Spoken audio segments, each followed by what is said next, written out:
तो hello friend, आज के इस वीडियो में हम लोग बिहार का हिस्ट्री पढ़ने वाले हैं। बिहार स्पेशल क्लास रहने वाली है और बीपीएससी के मद्देनज़र रखते हुए इस नोट्स को बनाया गया है। उम्मीद करते हैं आपको नोट्स के माध्यम से ढेर सारी बिहार के बारे में जानकारियाँ देखने को मिलेगी, जो कि आगामी जो है बिहार एग्ज़ाम उसको लेकर इस नोट्स के माध्यम से अध्ययन कीजिएगा।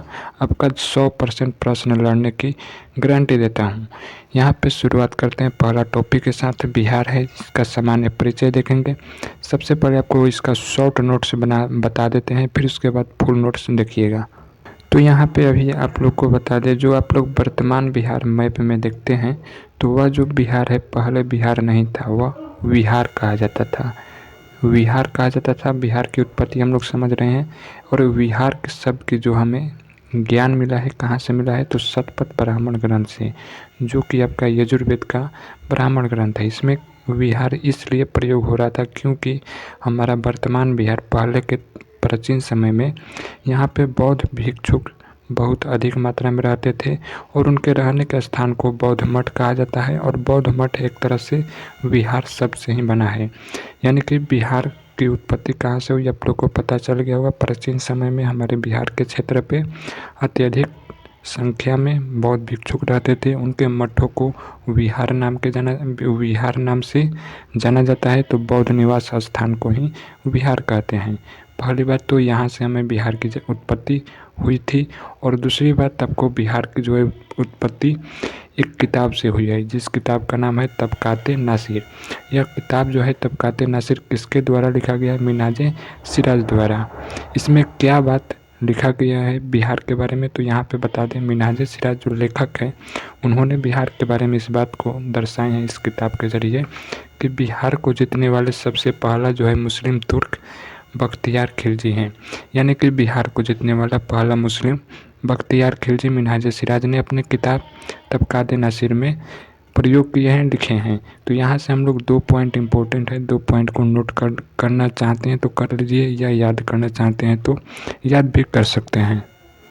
तो पहला पॉइंट है कि हमारा बिहार शब्द, देखिए दोनों में अंतर है, एक विहार है और एक बिहार है।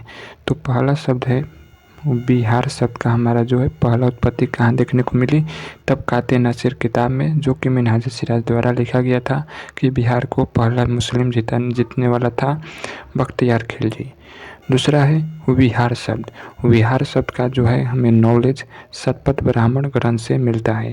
आइए आपको दिखाते हैं कुछ फुल नोट्स में क्या क्या आपको ऑब्जेक्टिव सारा क्लियर होते जाएगा। और इससे रिलेटेड अगर आप लोग नोट्स अवश्य बनाना चाहते हैं तो बना लीजिएगा।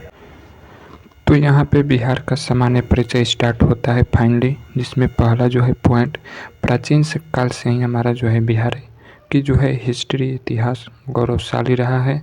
दूसरा, ये तो कोई तथ्य नहीं है, ज़्यादा इम्पोर्टेंट नहीं है, आज सभी को पता है कि बिहार हमारा जो है अभी भी वर्तमान समय में भी गौरवशाली है और प्राचीन समय में भी गौरवशाली था। तो सेकंड पॉइंट हमारा है कि बिहार के विषय में हमें पहली जानकारी जो है शतपथ ब्राह्मण ग्रंथ से प्राप्त हुआ है। और शतपथ ब्राह्मण ग्रंथ जो है यजुर्वेद का एक ब्राह्मण ग्रंथ है, जो कि आपको शॉर्ट नोट्स के माध्यम से बता दिया था। दूसरा है जानकारी, प्राचीन समय में इस क्षेत्र को बिहार नाम से जाना जाता था। यहाँ पे देख सकते हैं बिहार, प्राचीन समय में जो अभी वर्तमान में बिहार को आप लोग देखते हैं, यह प्राचीन समय में विहार नाम से जाना जाता था। आखिर बिहार है क्या? तो यहाँ पे बताया गया है कि चूँकि इस क्षेत्र में ज़्यादातर बौद्ध भिक्षु का अधिकता के कारण यह क्षेत्र बौद्ध मठों का एक प्रमुख केंद्र था। और इसी कारण से हमारा वर्तमान बिहार विहार कहा गया।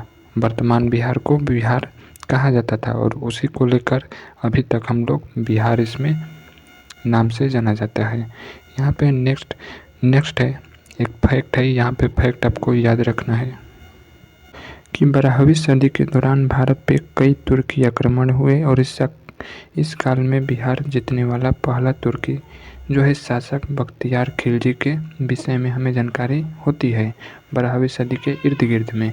लेकिन इसकी जानकारी हमें मिलती कहाँ है? तो यह जो जानकारी हमें तबकाते नासिर किताब में मिन्हाज सिराज द्वारा लिखा रहता है और वहाँ पे भी हम लोग को बिहार शब्द की उत्पत्ति देखने को मिलती है। तो बिहार शब्द की उत्पत्ति के पीछे दो सोर्स हैं, पहला बौद्ध भिक्षुक और दूसरा तबकादे नासिर किताब। उम्मीद करते हैं ऑब्जेक्टिव यहाँ से बनेगा तो आपका क्लियर हो जाएगा। तो अभी हम लोग सीख रहे हैं बिहार का इतिहास। तो बिहार का इतिहास हमें पाषाण काल से भी मिलता है। पाषाण काल में कहाँ से, आइए आपको दिखाते हैं। यहाँ पे पहला, इस काल के दौरान यानी पाषाण काल के दौरान बिहार के दक्षिणी हिस्से में लोगों का रहने का साक्ष्य हमें मिलता है।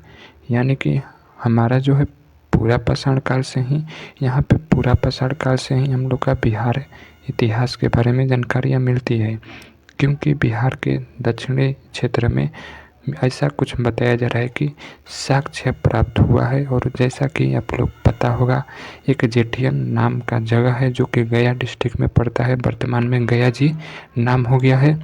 और मुंगेर नालंदा से पत्थरों के औजार प्राप्त हुए हैं। यहाँ पर भी ऑब्जेक्टिव बन सकता है, किस तरह से, आइए आपको बता देते हैं। पहली बात कि बिहार में लोगों के रहने का साक्ष्य कहाँ से मिलता है, पूरा पाषाण काल में। तो पूरा पाषाण काल में बोलेगा तो गया जी से, जिसका जेठियन जगह है, वहाँ से मिलता है। और पूछेगा मुंगेर नालंदा से क्या क्या मिला है पूरा पाषाण काल में, तो यहाँ से पत्थर के औजार जैसे खुरपी हो गया, कुल्हाड़ी हो गया, चाकू हो गया, ये सब मिला है। यहाँ पे मध्य पाषाण काल में क्या क्या जानकारी मिली है उसे भी हम लोग जान लेते हैं।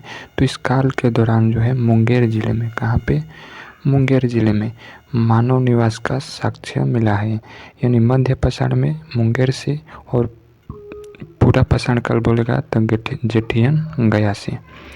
नेक्स्ट है नव पाषाण काल में। तो नव पाषाण काल में भी कुछ जगह है जहाँ से हमें पुरातात्विक साक्ष्य मिला हुआ है, जिसमें पहला है चिरांद। चिरांद जो है बीपीएससी में पूछा गया प्रश्न है कि चिरांद जो है उससे कौन सा पुरातात्विक स्थल मिला हुआ है। तो चिरांद से यहाँ पे बता दें आपको, चिरांद द्वारा हड्डियों के द्वारा जो है निर्मित औजार प्राप्त किया गया है, जो कि देश भर में चर्चित है। यह बीपीएससी कई बार पूछ दिया है। चिरांद से क्या मिला है, कहाँ पे स्थित है। चिरांद जो है सारण डिस्ट्रिक्ट में स्थित है। चेचर से भी कुछ पुरातात्विक साक्ष्य मिला है, जो कि वैशाली में स्थित है। रोहतास के हमारे सेनुवार से भी कुछ बलुआ पत्थर मिला हुआ है, जो कि रोहतास में है। और गया में ताराडीह से भी मध्य पाषाण काल में पुरातात्विक साक्ष्य देखने को मिलता है। और पटना के मनेर से भी। उम्मीद करते हैं यहाँ से ऑब्जेक्टिव अगर बनेगा तो आप लोग छोड़ेंगे नहीं। तो यहाँ से कुछ बेसिक पॉइंट है जो कि आपको आना चाहिए, शॉर्ट नोट्स के माध्यम से बता देता हूँ। बिहार मैप जो है यहाँ पे देख सकते हैं, अच्छा नहीं बना है, उम्मीद करते हैं आप इससे भी बेहतर बनाते होंगे। चलिए कोई बात नहीं। यहाँ पे है नेपाल। पूछता है सवाल कि बिहार के नेपाल से सटे हुए कुल कितने ज़िले हैं बिहार में, यानी नेपाल से सटा हुआ बिहार के कुल कितने ज़िले हैं। तो आपका आंसर होना चाहिए 7, और इसे अंतर्राष्ट्रीय सीमा साझा भी कह सकते हैं। तो सबसे पहले आपको चौहदी बता देता हूँ। बिहार में जो ऊपर रहता है उत्तर, नीचे दक्षिण।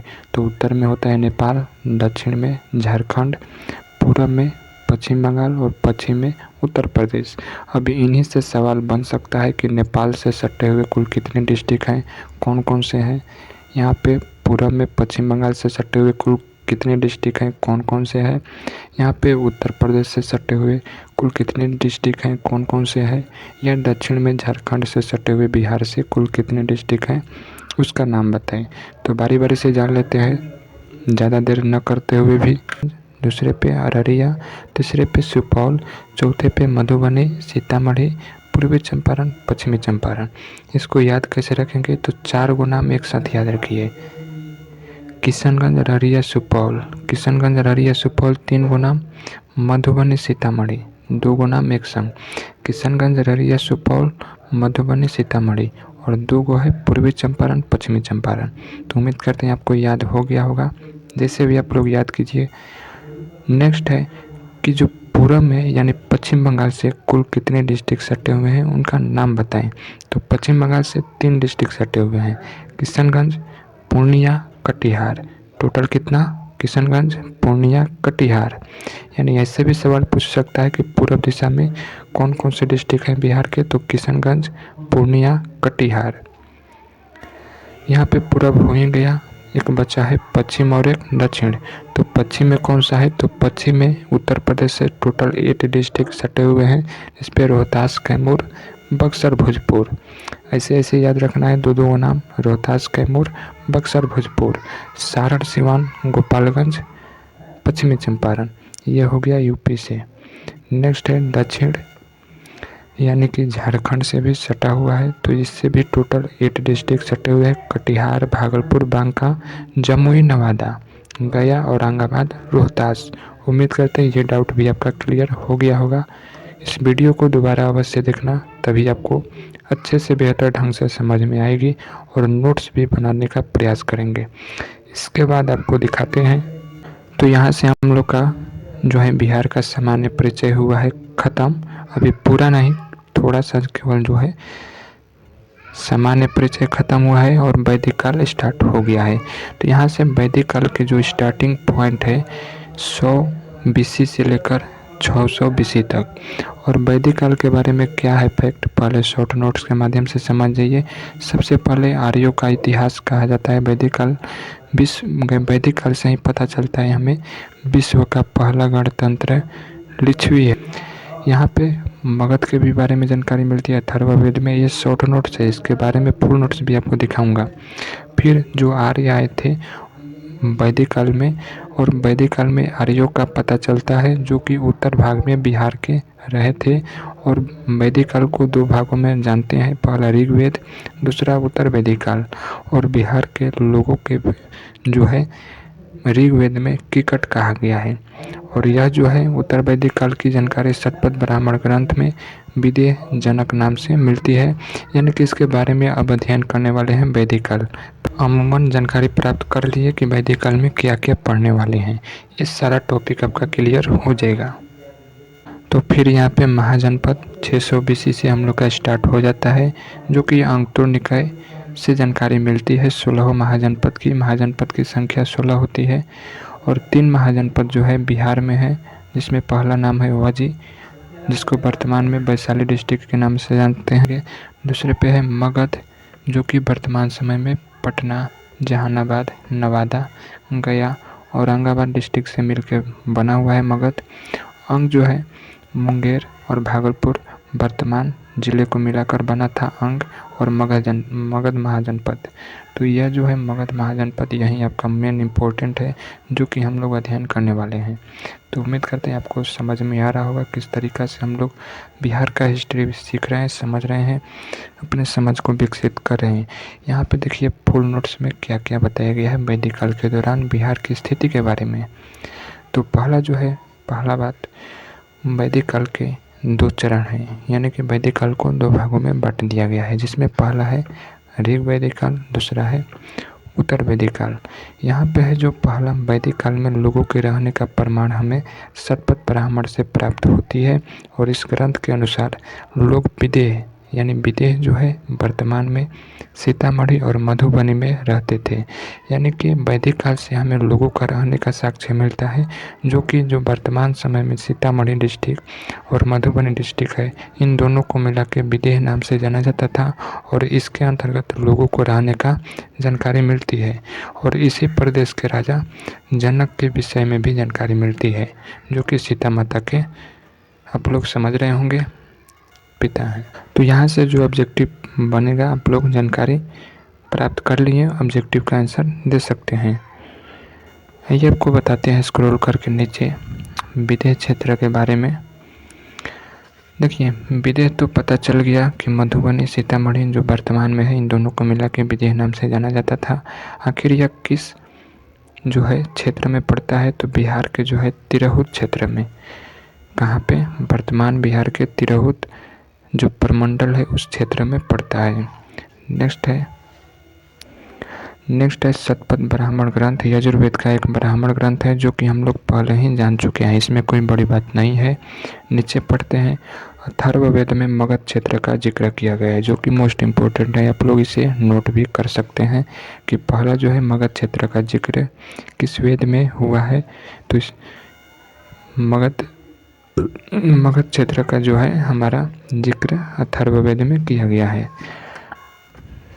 नेक्स्ट है ऋग्वेद में बिहार के लोगों को किकट कहा गया है। यह सवाल पूछा है, किकट किस वेद में कहा गया है।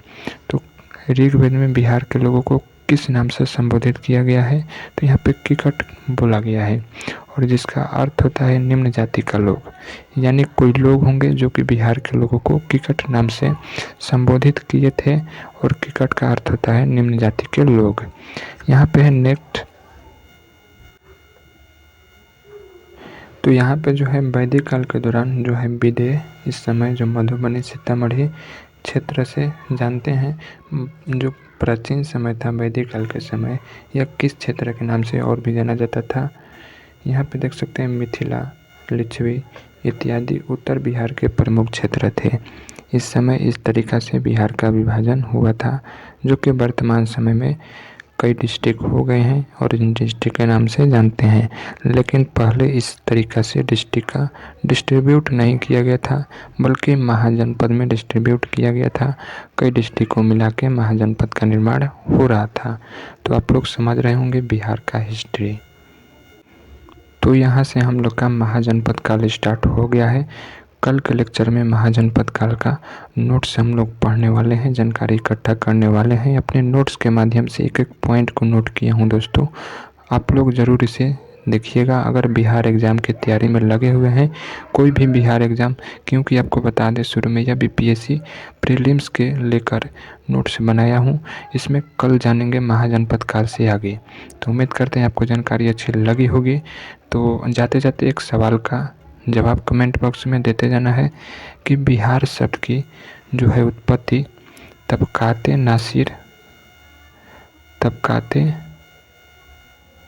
नासिर किताब से हमें मिली है और इस किताब को लिखने वाले कौन थे। इसका जवाब हमें कमेंट में आना चाहिए क्योंकि यह एनसीईआरटी में साफ तौर पर लिखा गया है। अगर आप लोग 6 या 7 के एनसीईआरटी पढ़ेंगे तो उसमें इसके बारे में उल्लेख किया गया है। तो हो सकता है बीपीएससी एनसीईआरटी के माध्यम से पैटर्न को फॉलो करके सवाल पूछती है, तो हो सकता है इस सवाल को पूछ भी सकेगी। तो अगर आप लोग को पता है, ध्यान से सुने हैं लेक्चर, तो नीचे कमेंट में अवश्य जवाब देना। नए हैं तो अवश्य जुड़ जाइए। इस सीरीज़ को हम लोग छोड़ने वाले नहीं हैं जब तक ख़त्म नहीं हो जाता। तो लेक्चर कैसी लगी, क्या क्या इसमें सुधार करने की आवश्यकता है। साउंड मानते हैं थोड़ा सा कम है, आप लोग सजेस्ट कीजिएगा जो भी परिवर्तन करने को रहेगा, मैं नेक्स्ट लेक्चर से करने का प्रयास करूँगा।